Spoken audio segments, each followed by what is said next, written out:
Hey guys, welcome to Moto Safe India. I hope कि आप सब अच्छे से होंगे। और आज हम बात करने वाले हैं एक यामाहा की तरफ से आने वाले एक राइडिंग जैकेट की, जिसको मैं पिछले कई सालों से यूज़ कर रहा हूँ। उसका मैं सारा एक्सपीरियंस अपना जो भी है वो मैं शेयर करूँगा, और आपको लेना चाहिए कि नहीं लेना चाहिए वो भी मैं बताऊँगा। और बहुत सारी चीज़ें आगे बातें होंगी इस वीडियो में। फ़िलहाल कुछ भी शुरू करने से पहले सबसे पहले मैं एक छोटा सा अपना इंट्रोडक्शन दे देता हूँ। मेरा नाम है आशु और मैं पिछले 8 सालों से एक प्रोफेशनल राइडर हूँ। Buddha international circuits racing track से लेकर TSD बाइक रैली और बहुत सारे ऑफ रोडिंग चैम्पियनशिप में मैंने पार्टिसिपेट किया है। कई में मैं विन भी रहा हूँ।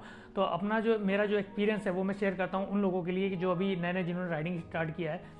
और क्योंकि मैं जब लोगों से मिलता हूँ, नए राइडर से मिलता हूँ, तो मुझे कई बार ऐसा फील हुआ कि लोगों में लैक ऑफ नॉलेज बहुत ज़्यादा है और वो अपनी गलत दिशा में जा रहा है। तो मेरा वीडियो बनाने का मकसद सिर्फ इतना है कि वो जो गलत दिशा में जा रहे हैं उनको मैं एक सही दिशा में लेके आऊँ।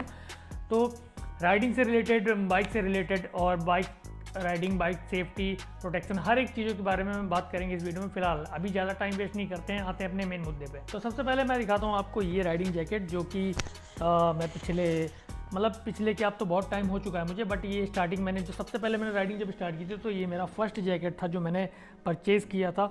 और उसके बारे में मैं एक एक चीज़ करके डिटेल वाइज मैं आपको बताऊँगा।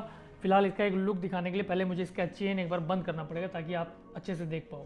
तो ये है भाई वो यामाहा का राइडिंग जैकेट जिसके बारे में आज हम बात करने वाले हैं। ये इसका फ्रंट प्रोफाइल है जो आप देख रहे हो अभी सामने से। और अभी मैं इसका बैक से दिखा देता हूँ आपको एक बार।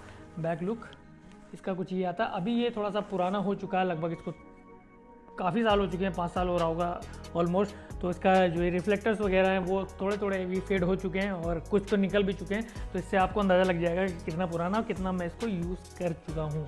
तो अभी इसके जो जितने भी टोटल फीचर्स हैं वो मैं बताऊँगा, और क्यों, किसको लेना चाहिए और किसको नहीं लेना चाहिए, वो सारी चीज़ें एक प्रॉपर डिटेल में बताने वाला हूँ। तो सबसे पहले बात करते हैं इसकी फैब्रिक के बारे में। तो भाई मैश फैब्रिक है इसका, मैश फैब्रिक से ये बना हुआ है।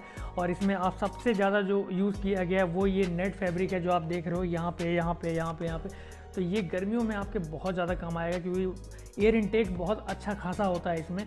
मतलब गर्मियों में बहुत ज़्यादा गर्मी आपको नहीं लगेगी, क्योंकि लेकिन बाइक, ध्यान रखना कि ये जो काम करता है वो जब आप बाइक चला रहे हो, बाइक राइड कर रहे हो, उस टाइम पे ही ये वर्क करता है।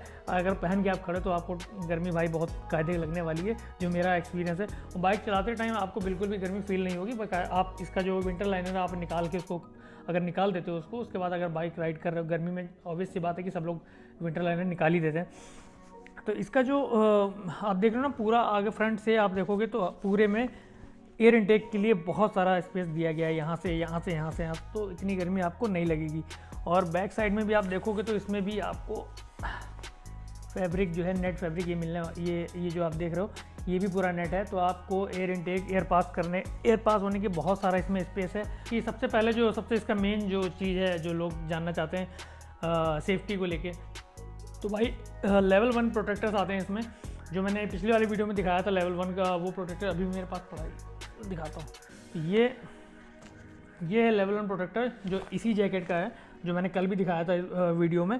तो ये लेवल 1 आता है, बहुत कुछ मतलब ठीक है, नॉर्मल सा है, बहुत ज़्यादा जाहिर सी बात है। लेवल 2 नहीं है तो बहुत ज़्यादा सेफ्टी पर्पस में बहुत अच्छा नहीं होता है, लेकिन ऐसा भी नहीं कि बिल्कुल सेफ़ नहीं होता। आप बिल्कुल स्टार्टिंग में आप इसको यूज़ कर सकते हो। तो सारे इसमें लेवल 1 प्रोटेक्टर आते हैं। प्रोटेक्टर कितने हैं वो भी मैं आपको पहले दिखा देता हूँ एक एक करके। मैं निकालूंगा नहीं, मैं आपको बता रहा हूँ। देखो, फर्स्ट जो पहला जो प्रोटेक्टर है ये आपके पहले आएगा आपके शोल्डर पे, जो आप देख रहे हो ये। सेकंड जो है वो आएगा आपके एल्बोज पे, ये एल्बो वाला मैंने निकाल रखा है अभी।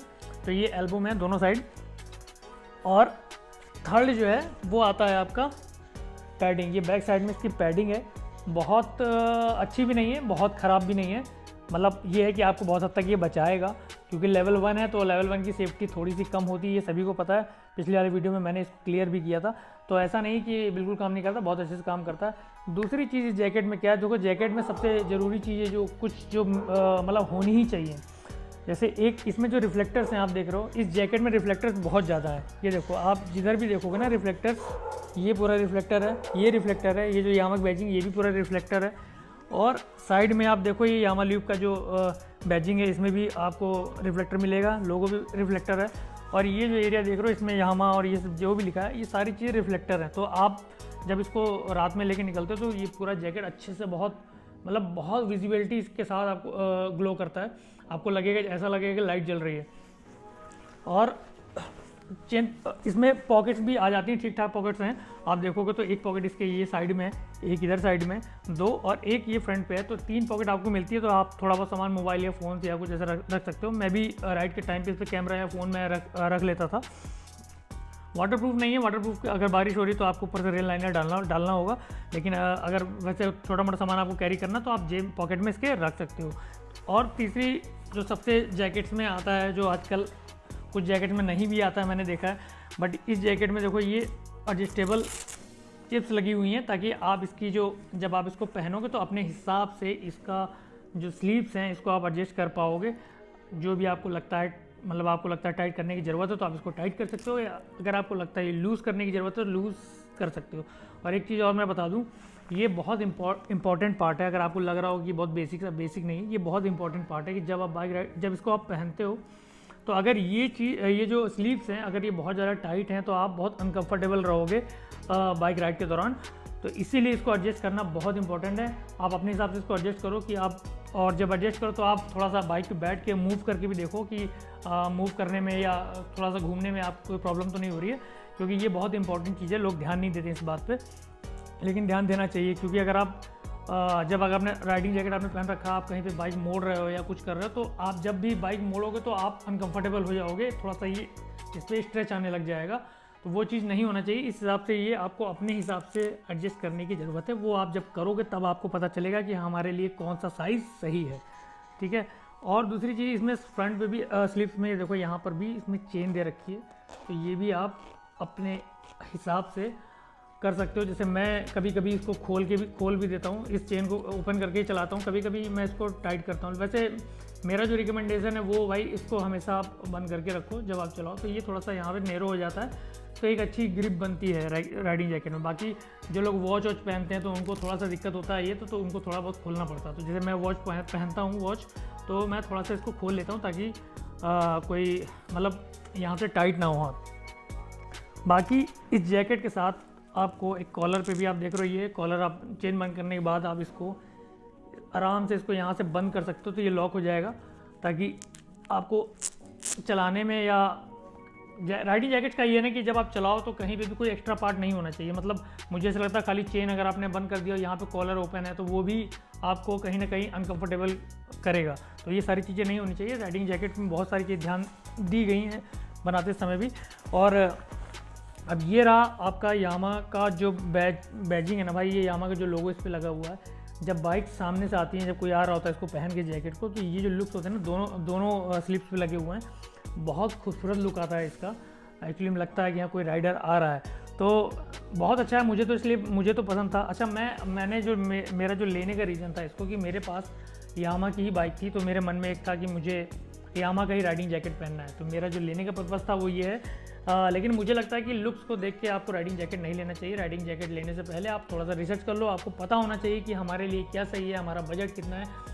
और अब तो लेवल 1 जैकेट्स आते नहीं हैं, मतलब बहुत कम, एक आध ब्रांड के होंगे तो होंगे, लेकिन मोस्टली अब ना के बराबरी है। अब लेवल 2 ही आ रहे हैं सारे, और आपको लेवल 2 ही लेना चाहिए।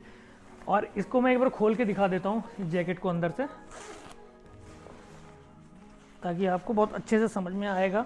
तो ये इसका जो है विंटर लाइनर है, ये जो आप देख रहे हो विंचेटर टाइप का है। ये मैंने अभी इसको लगा रखा है, पर ये डिटैचेबल है, इसको आप डिटैच कर सकते हो यहाँ से। ये देखो आप चेन देख सकते हो, ये इसको यहाँ से खोल के आप इसको हटा सकते हो समर्स में।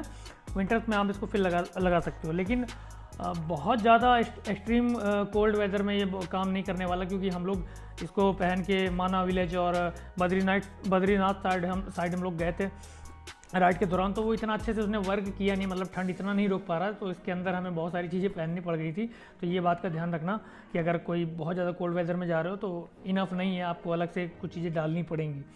और राइडिंग जैकेट लेते समय एक चीज़ का ध्यान और रखना चाहिए आप लोगों को, कि आप जब भी राइडिंग जैकेट लें तो ऐसा लें कि आप या तो उसके साथ विंटर लाइनर अच्छा मिल रहा हो, उसके साथ अलग से बहुत सारे अब जैकेट्स में बहुत अच्छे विंटर लाइनर्स आते हैं। इसमें इतना अच्छा नहीं है, लेकिन उसके लिए अगर आप लेवल 2 जैकेट आप लेते हैं तो उसमें अच्छा आपको विंटर लाइनर मिल जाएगा। तो इन सारी बातों का आपको ध्यान रखना बहुत ज़रूरी है, क्योंकि अगर विंटर लाइनर अच्छा नहीं है और आप ऐसे पहन के चले गए तो आपको बहुत प्रॉब्लम होगी। और राइडिंग जैकेट के ऊपर से कुछ पहनना थोड़ा सा मुश्किल होता है, इसके ऊपर आप कुछ नहीं पहन पाओगे, तो जो भी पहनना है आपको आप अंदर पहनोगे। तो ये सारी चीज़ें आपको ध्यान देने वाली चीज़ है। बाकी प्रोटेक्टर मैंने आपको इसको दिखा दिया, बाकी इसमें और कुछ ऐसा नहीं है जो इसको मतलब जो बताने लायक है। रही बात मेरी एक्सपीरियंस की, वो मैं ज़रूर शेयर करूँगा क्योंकि मैं इसको 4-5 साल मैं इसको यूज़ कर चुका हूँ। फिलहाल मैं इस जैकेट को किनारे करता हूँ। तो जो मेरा एक्सपीरियंस रहा 4-5 साल का, मैंने भी इसको शुरुआत में जब मैंने राइडिंग स्टार्ट किया था तब मैंने इसको ख़रीदा था, क्योंकि उस टाइम पे मुझे बहुत ज़्यादा नॉलेज भी नहीं था और मैं बहुत पैशनेट था मैं कि मेरे पास यामा की बाइक थी, तो मुझे ये लगता कि मुझे जो जैकेट लेना वो भी मुझे यामा का ही चाहिए था। तो इस वजह से मैं इसकी तरफ गया। बट उस टाइम मुझे इतना नॉलेज नहीं था कि लेवल 1 क्या होता है, लेवल 2 क्या होता है। और उस टाइम लेवल 2 जो थे वो थोड़ा सा कॉस्टली आते थे, 4-5 हज़ार की रेंज में लेवल 2 नहीं आते थे। बट अभी बहुत सारे ऑप्शन हैं जो आप ले सकते हो। मैं बात करता हूँ कि ये किसको लेना चाहिए। देखो यार, मैं तो सीधे से बोलूँगा कि अभी भी जो इसका प्राइस है ना, वो अमेज़ॉन और फ्लिपकार्ट पे अगर चेक करोगे तो 5, 5.5, 6 के अराउंड अभी भी आ रहा है। और अगर आपको सिर्फ लुक्स के लिए लेना, आपको लगता है कि आपको यामा के ब्रांडिंग वाला कोई आपको राइडिंग जैकेट चाहिए, तो अगर आप इसकी तरफ जा रहे हो तब भी आपको इसकी तरफ नहीं जाना चाहिए। उसका रीज़न एक है। और अगर आप इसको लेना चाहते हो तो अगर अभी आपने स्टार्ट किया है राइडिंग, तो आप ले सकते हो उसको, क्योंकि आप इनिशियल स्टेज में, स्टार्टिंग फेज़ में आप इसको यूज़ कर सकते हो और थोड़ा सा आपको एक्सपीरियंस हो जाएगा। थोड़ी आप जब बाइक अपनी स्विच करोगे किसी बड़ी बाइक पे, तो तब आप अपना राइडिंग जैकेट बदल लेना। ये उन लोगों के लिए ठीक है जैसे अभी स्टूडेंट है या कोई जिन्होंने राइड नई ये भी स्टार्ट की है, उनको बहुत ज़्यादा ओवर स्पीडिंग वो नहीं करते, या उनको बहुत ज़्यादा चैम्पियनशिप में किसी पार्टिसिपेट नहीं करना, या लॉन्ग राइड्स वो बहुत नहीं करते हैं। क्योंकि मैं हमेशा रिकमेंड करता हूँ कि लॉन्ग राइड पे या किसी चैम्पियनशिप पे आप, वैसे चैम्पियनशिप में तो वो नॉर्म्स होते हैं कि आपको लेवल 2 के जैकेट चाहिए होते हैं, बट जैसे लॉन्ग राइड्स होती है, बहुत लॉन्ग राइड्स पे लोग निकल जाते हैं लेवल 1 पहन के, तो मैं उनको थोड़ा सा मना करता हूँ कि मुझे नहीं लगता कि लेवल 1 पहन के आपको लॉन्ग राइड्स पे जाना चाहिए, क्योंकि वो इतनी सेफ्टी नहीं दे पाते। लॉन्ग राइड पे जब आप चलते हैं तो आपकी बाइक जो है वो स्पीड में होती है, हाई स्पीड में होती है, आप खींच रहे हो तो बाइक को, अगर उस दौरान कहीं पे भी कोई मिस हैपनिंग हुई, आप गिरते हो तो आपको काफ़ी चोट आ सकती है। तो उससे बचने के लिए आपको हमेशा लेवल 2 की तरफ जाना चाहिए। तो मेरा सीधा सा फंडा भाई, अगर आपको ये शौक़ है कि ये बस मुझे यामा का ब्रांड एक पहनना है और आपके पास बजट कम है, 5 से 6 हज़ार का आपका बजट है, तो आप इसकी तरफ जाओ। लेकिन आप इस बात का ध्यान रखो कि बहुत ज़्यादा लंबे समय तक इसको यूज़ मत करना, क्योंकि लॉन्ग राइड्स के लिए ये ठीक नहीं है। और अदरवाइज़ अगर आप थोड़ा सा बजट बढ़ा सकते हो, आपका यामा का ही पैसा नहीं कि आप यामा का ही ब्रांड वाला पहनना चाहते हैं, तो आप दिल्ली जाइए। दिल्ली में आपके पास बहुत सारे ऑप्शन हैं जो आपको 7-8 हज़ार 10 हज़ार की रेंज में आपको यामा के ब्रांडिंग का एक बढ़िया अच्छा जैकेट मिल जाएगा। और इवन आप प्री ओन्ड जैकेट्स भी हैं जो आपको 9-10 हज़ार की रेंज में मिल जाएंगे, जो यामा के अच्छे जैकेट्स होते हैं, बट वो यूज़ होते हैं, तो आप उसकी तरफ जा सकते हो। तो आई होप कि मैंने इस वीडियो में पूरी इन्फॉर्मेशन दे दी है इस राइडिंग जैकेट के बारे में। तो वीडियो को बहुत ज़्यादा लंबा नहीं खींचते हैं। आई होप कि आपको वीडियो पसंद आएगा। वीडियो पसंद आया तो वीडियो को लाइक, शेयर एंड सब्सक्राइब जरूर कीजिए। तब तक के लिए मिलते हैं नेक्स्ट वीडियो में। Bye bye, see you soon.